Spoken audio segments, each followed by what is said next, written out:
अखिल भारतीय आयुर्विज्ञान संस्थान ऋषिकेश उत्तराखंड राज्य में बसा एक ऐसा अस्पताल है जो स्वास्थ्य सेवा के क्षेत्र में दिनों दिन प्रगति के नए नए आयामों को छू रहा है। अत्याधुनिक तकनीकों से लैस एक विशाल भूभाग में फैले इस अस्पताल में स्वास्थ्य को लेकर वो हर सुविधा उपलब्ध है जो देश के प्रतिष्ठित अस्पतालों में होती है।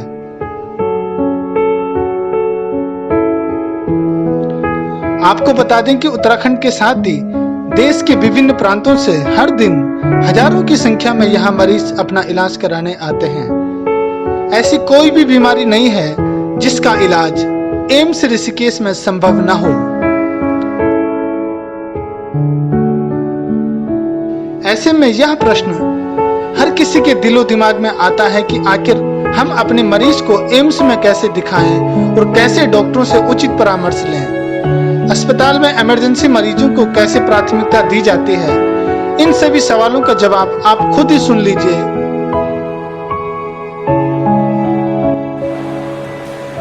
मेरा नाम है हरीश कुकरेती और मैं कैशियर हूँ और यहाँ ओपीडी रिसेप्शन में हूँ। और देखिए हम यहाँ पे जो है ओपीडी के स्लिप वगैरह बनाते हैं। कई मरीज जो आते हैं हमारे यहाँ पे, जैसे कोई नया मरीज आया है, पहली बार आया है, तो वो अपनी बीमारी के बारे में बताता है। तो हम लोग उनको सबसे पहले क्या करते हैं, पहले मरीज को पूछते हैं कि आपको दिक्कत क्या हो रही है, कहाँ पर है, फिर अपनी बीमारी के बारे में बताता है। फिर हम उनको पूछते हैं कि क्या पता आपने इस संस्थान के अलावा कहीं बाहर कहीं किसी डॉक्टर को दिखाया है। तो हम लोग क्या करते हैं कि अगर उनको दिखाया है तो उनके पहले पर्चा देखते हैं, क्योंकि कई बार मरीज को पता नहीं होता कि पेट दर्द है तो हर कोई सोचता है गैस्ट्रो में ही जाना है या मेडिसिन में जाना है। तो हम उनको पुराने पर्चे देख लेते हैं, उसमें जो भी बाहर के डॉक्टर हैं कौन से डिपार्टमेंट का वो देख के उस हिसाब से उनको सही सजेस्ट करते हैं कहाँ पे आपको जाना होता है। यदि कोई मरीज एकदम नया आया है, उन्होंने कहीं नहीं दिखाया, वो सीधा एम्स में ही आया है, फर्स्ट टाइम आया है, तो हम उनको सबसे पहले उनकी बीमारी पूछते हैं और उसके हिसाब से जो भी हमारा फिजिशियन वगैरह है, CFM है हमारे पास या जनरल मेडिसिन है, हम पहले वहाँ पे बताते हैं उनको। या कुछ मरीज ऐसे भी आते हैं जिनको कोई 1 साल या 2 साल हो गए, उनकी कोई गांठ है बॉडी में, शरीर में, तो वो ठीक नहीं हो रही बहुत टाइम से, तो हम सबसे पहले उनको भेजते हैं सर्जिकल ऑन्कोलॉजी में। एक बार जाइए और आप कैंसर की जाँच करवा लीजिए इसकी, कहीं ये गांठ ठीक क्यों नहीं हो रही, काफ़ी टाइम हो गया है, और अदरवाइज फिर वो सर्जरी के लिए अपना प्रेफर करते हैं।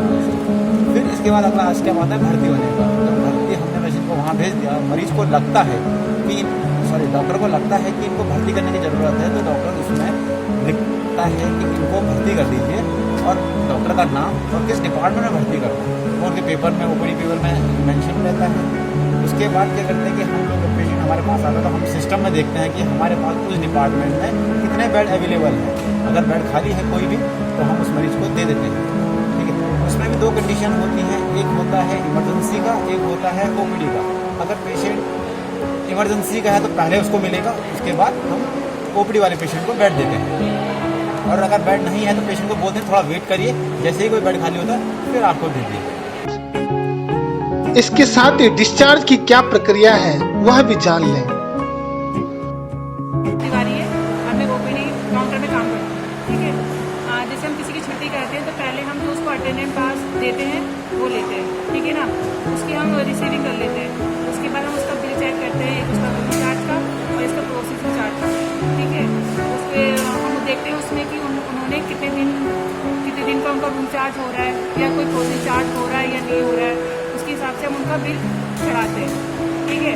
अगर हमें उनका रूम चार्ज चढ़ाना होता है तो हम IPD सर्विस में जाते हैं और वहाँ से उनका बिल चढ़ाते हैं।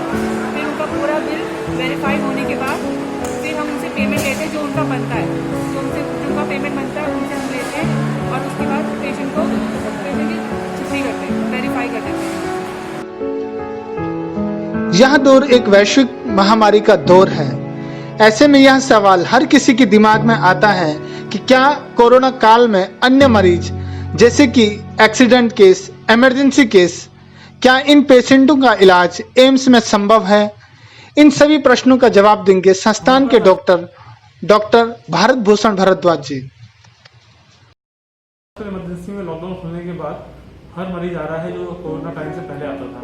इसमें दिल के मरीज हैं, हार्ट अटैक के मरीज हैं, सांस के रोगी हैं, जिनकी सांस गुर्दे के रोगी हैं, लिवर के रोगी हैं, बार एक्सीडेंट के मरीज भी आ रहे हैं और उसी नंबर में आ रहे हैं जैसे पहले आते थे।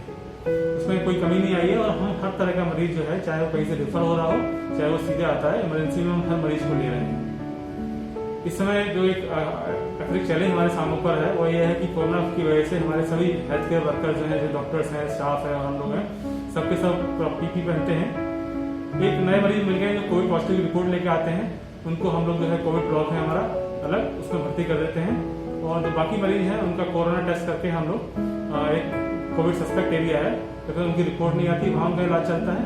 और जब रिपोर्ट आ जाती है तो उसके बाद उनको नेगेटिव एरिया में शिफ्ट कर दिया जाता है।